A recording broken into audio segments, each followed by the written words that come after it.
1, 2, 3. 1, 2, 3. Top! 1, 2, 3. Ano nga ba para sa inyo ang top 1, 2, 3? Mahirap itago!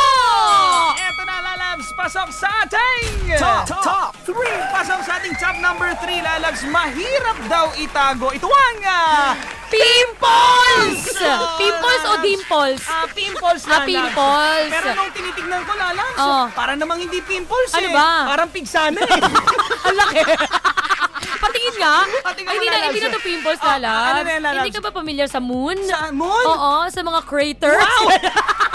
Ganun na ba yung mukha ko? Butas-butas na. Oo, kailangan ipa-DPWH na. Ganun ba? Pero alam mo, lalabs, kapag nakakakita ko ng taong maraming tigyawat, naaalala ko yung kabataan ko, lalabs. Talaga? Oo. Madalas kasi ako naglalaro ng bubble wrap eh. Hindi ako pala. Oo, lalabs, itin mo si ate ngayon sa FX. Ay, ano ba ito tumubo sa mukha ko? Ay, puputukin ko na nga. Ay, lalabs. Sa kaganyan. Bakit, lalabs? Gumaling na nga yung tigyawat niya eh. Gumaling? Oo, tara maglaro tayo sungka. Lalabs, hindi sungka ni laro niya. Ano? Alam mo kaya gumaling ang mukha niya? Bakit? Dahil yan sa camera 360 niya. Hoy, anong camera 360? Ano? Hello, excuse me, Beauty Plus. Beauty Plus.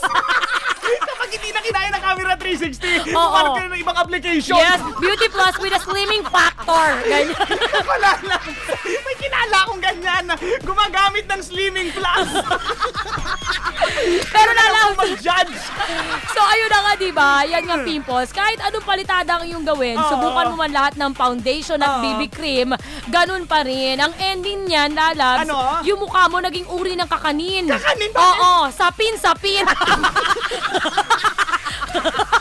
Nakakalalabs Kasi kahit ano na pinaglalagay mo eh, wala pa rin effect eh. Kaya nga, pero alam mo, lalabs, kahit na hindi kagandahan ng iyong mukha, lalabs, okay lang yan. Yan ang binigay sa'yo ni God. Pagyamanin mo na lang. Oo, pagyamanin mo, taniman mo. Kasi may mga hukay na. O, di naman kaya lalabs kung halimbawa may extra ka naman pera. O, that's the time. Magpa-Becky Bello ka. Pero lalabs, ang sinabi ni Mr. Right sa akin, Ano yun? dapat ang mga tigyawat minamahal. Dahil na't lang minamahal, nawawala. O, sige, lalabs. Pagka ganyan, hindi ka naman tigawad sa akin eh, pero mahal kita eh. Pero sige, mamahalin kita. Para mawala ka na. Hindi, joke lang. Akala ko mabanat ka. Hindi, joke lang. Alam mo, lalabs, mahal na mahal kita, pero alam ko namang hindi mo ako iiwan. Tama? Mali. Ay, bumibor tayo sa camera. Sige. Favor. Ayan, ganyan. Si Dan ko po siya nakikinig sa atin eh. Dahil dyan, top number 2 na. Eto na! Top 2! Pasok sa ating top number 2, lalabs. Ako, mahirap daw itago. Ito ang Bilbil! Dahil lalabs, hindi lahat ng bumabakat ay kaakit-akit. Dahil yung iba, kalait-lait. Yun naman talaga, lalabs. Ang sakit naman.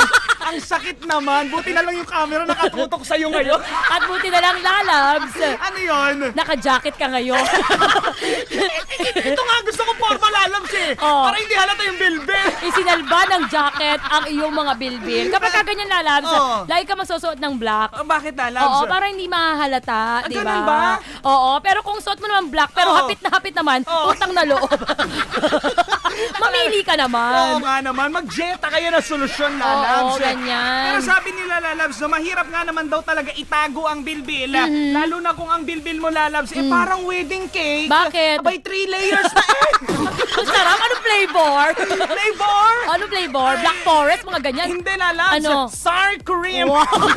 Maasim eh. Ano yung french fries? Kaya nga, lalabs eh. Kaloka. Pero lalos kapag kaganyan, tigil-tigilan ng pagkain ng suman, ha? Bakit Diba, suman, sinasawsaw sa asukal. Pag nasobran sa asukal, ending mukha kang suman. Kaya siguro sa lahat po ng mga may tsanena ngayon, isa lang ang masasabi ko. Diet din pag by time. Oy, dami kayo makapagsalita. Kala mo walang bilbil, ha? Wala naman. Makirena, walang bilbil, ha? Rico Romantico, walang bilbil kung makapaglait. Lalabs, wala akong bilbil. Talaga? Oo, lalabs. Ano lang? Meron lang ako, tsanena. Pakisabi kay Tia Nena. Oo, mag-ano na, ha? Mag-jeta. Siya, lalabs. Eto, bigay naman natin ang ating top. Pasok naman sa ating top number 1, lalabs. Mahirap daw itago. Ito ang Feelings! So, Oo, lalong-lalo na, lalabs. Kapag ang feelings mo sa kanya ay halata na, lalabs. Oh? Naku, yung tipong kapag nakikita mo siya, lalabs, namumula ka. Oh, tapos? Kaya pagka ganyan siguro, lalabs, maging open ka sa kanya, lalabs, ha? Nang kispirin ang ibigay niya sa'yo, hindi antihistamine. Yung namumula ka. Kaloka. Oo nga, lalabs, sabihin mo sa kanya, naku, hindi ito allergy, pagmamahal ko yan sa'yo. Pero lalabs, mahirap talaga magmahal ng patago, di ba? Oo. Yung sinasabi nilang secret love affair. Yung tipong ikaw lang nakakaalam ng feelings mo sa kanya. Naku, mahirap Kasi nga secret yan. nga, di ba? Oo nga, pero lalabs, sa experience mo na ba yan? Itago ang pagmamahal mo sa isang tao? Oo, oftentimes. Wow, oftentimes. Oftentimes, kasi yun yung sabi ko sa computer shop. Open time po. Open time lang!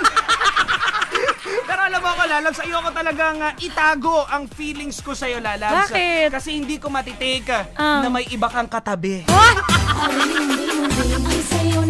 Gusto mo ako lang, lalabs. Wala nang iba. Hindi ko na matatago yung feelings ko. Bakit? Kasi sa'yo wala namang natatago eh. Lahat kita. Pero lalas, mahirap talaga itago ang nararamdaman mo. Lalo Tama ka na dyan. kung sasabog na ito, di ba? Correct ka. Kaya wag ka magulo. Kung ayaw mo sumabog nguso mo, tabi, masakit chan ko. Pinisan mo na. Kaya nga, lalabs eh. Lalabas na to. Kaya nga, lalabs, hindi na ako nagsasalita eh. Ayoko masapak eh. Bilisan mo na yan. Yan nga mga pamilya, ang mga nag-top na answer sa ating top 1, 2, 3 katanungan. Ano nga ba para sa inyo ang top 1, 2, 3? Mahirap itago!